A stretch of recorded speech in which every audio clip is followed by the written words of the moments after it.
When I made my review for season 1 of this show, I had two concerns going forward, one of which was the possibility that HBO's blockbuster series House of the Dragon would just be filled with bloated waffle designed to pad it out and give them as many series as possible with what is pretty limited source material. And boy, I was right. Season 2 has just come to a conclusion, and it's fair to say there has been a massive drop in quality. Perhaps the most major flaw is that nothing of much interest happens. It's just endless, repetitive NPC style conversations about the same stuff, with endless lines delivered in the same exact place, on the same topic, in the same voice tone. It truly feels like a merry-go-round designed to pad it out for as long as possible and squeeze every last dollar out of the Westeros cinematic universe. Yet that is not its only problem. Look, I enjoy shows that move at a slow pace. I want characters to talk and scheme and plot, but the writing this season has been atrocious. It truly feels like bad fan fiction, with massive divergences from the source material for absolutely no benefit. Indeed, most of the changes have been for the worse. Take the blood and cheese scene in episode 1, for example, meant to be one of the most dramatic and emotional scenes as it is in the books. The show version comes off severely underwhelming and lacking in emotion or even high stakes. Again, they could have very easily just adapted what happens in the book, but instead they wanted to put their own spin on it. Many of their changes are done to please the kind of people who watch the show at the Burlington Bar, casual viewers. One such scene is Rhaenyra sneaking into King's Landing after the King's heir has just been murdered and the city is supposedly in lockdown. The scene is uncharacteristic and melodramatic and done purely to please fans who want to see the rainy scent theory come true. The dialogue in this show is generally poor and at times completely boring, so much so that I ended up skipping entire scenes. That just didn't happen when I watched Game of Thrones or season 1 of this show. The show's main characters have been greatly damaged by the writing. Both Rhaenyra and Miss Hightower just mope around.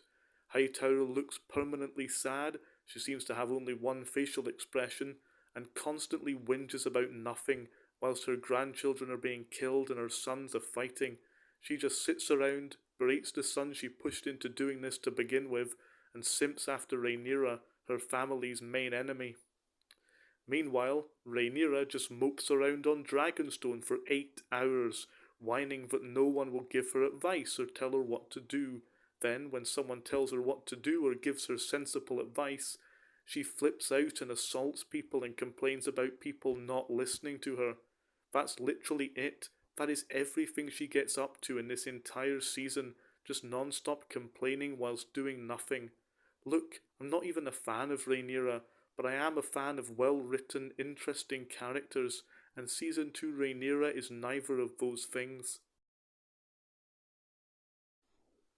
Meanwhile, the men in this show, on both sides, are depicted as bloodthirsty warmongers just itching to kill, whilst the women are laughably victimized and turned into complete idiots simping after each other, or darlings who can do nothing wrong, like Rhaenyra, who ended last season with war in her eyes after the murder of her son, and then spends the entire next season doing nothing about it, not even really mentioning it after the first episodes. This is no doubt the work of Sarah Hess, the radical feminist who is one of the writers on this show and who wants to make it clear to audiences that men are violent thugs. Yet, ironically, despite being feminists, they have made the female characters into boring, cringy jokes who just complain about stuff and look permanently sad and who are very indecisive. In other words, fitting every stereotype about women in power. The few decent moments this season, such as Laris and Aegon, Daemon and the Tully Kid, Kristen Cole, belong to male characters only. The stupidity reaches its peak in episode 8, where Miss Hightower becomes a traitor to her own children and family, two of whom had their baby killed by the opposing side, and offers to sell out the city to her children's and her family's mortal enemies, which is the complete polar opposite behaviour of the fierce, determined, ruthless operator that we have in the books. The whole scene, and the earlier one in King's Landing, feels like a sitcom. It's comically out of place and obscenely implausible. Women once again are made to be completely fickle creatures who cannot make any decision whatsoever without reversing it in the next episode. Now let's talk about the side characters, who likewise suffer from the terrible writing. I can't even remember half their names, and most of them just sort of exist.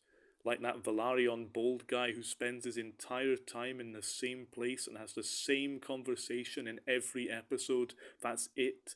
Compare him to side characters in Game of Thrones like Shae or Maester Luwin or any number of such side characters, and you soon see just why this show is so boring.